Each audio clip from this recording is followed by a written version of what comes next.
Let me tell you something you might not know about the story of Jacob and Esau. How fuzzy was he? How many names did he have? Blessing or birthright? Which one's more important?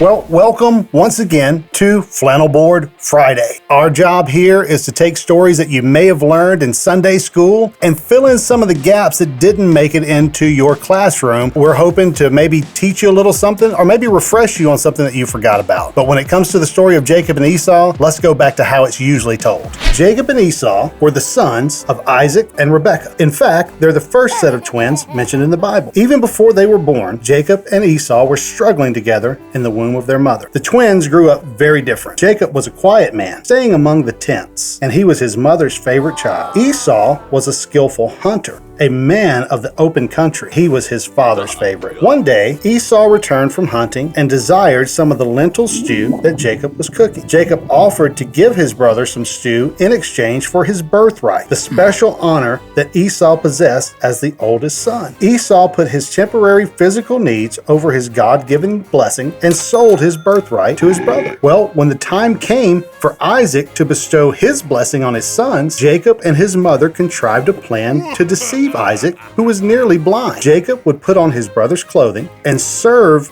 his dad the kind of food that Esau would make for him. The plan worked. Jacob not only had the birthright, but now he also received the blessing. When Esau found out that his blessing had been given to Jacob, he wept bitterly, and he asked his father to bless him as well. However, it was too late. When I look at this flannel board, guys, I see a guy, Esau, who in this light kind of looks like Liam Neeson. I will find you. He was very hairy, wasn't he, Jason? Yes, the Bible said when he was born, he was very red. Red was associated with ruggedness, and that's exactly who Esau was. And he would have been kind of a man's man.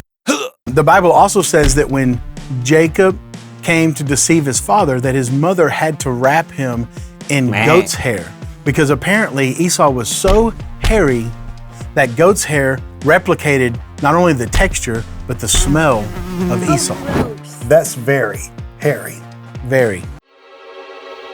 Indeed. It doesn't rhyme. I'm sorry. He also was the oldest son, which means that he had the birthright. He has access to all the inheritance of his family, all the wealth, all the property, all the land, and he also had access to the blessing. The blessing! Which would make him the spiritual leader of this family. But obviously he's not the best choice for this because he despised his birthright and was willing to trade it for a bowl of beans. Speaking of beans, they were red beans, which brings me to Esau's second name, Edom, which means red. And they gave him this second name because he traded his birthright for red beans, and so they just started calling him Edom, I guess as a joke, and just to poke fun at him, I'm not sure. Also, his first name was Esau, which means hairy because he was kind of a man's man. Esau had a family, and then his descendants all became Edomites. The Edomites were pushed into Israel, and Esau's great A few moments later. grandson is King Herod, the guy who tried to kill all the babies when Jesus was born. Later on in Esau's life, God gave him a mountain range called Mount Seir, which means hairy goat demon. So there's that.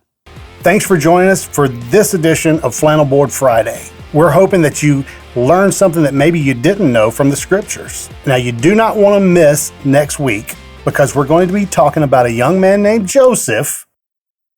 Not that Joseph. Who had a very special coat, but probably not for the reason you're thinking of. Now, Joey's brothers decided they had had enough, and though they thought it was time to get tough, they threw him in a well and left him to die.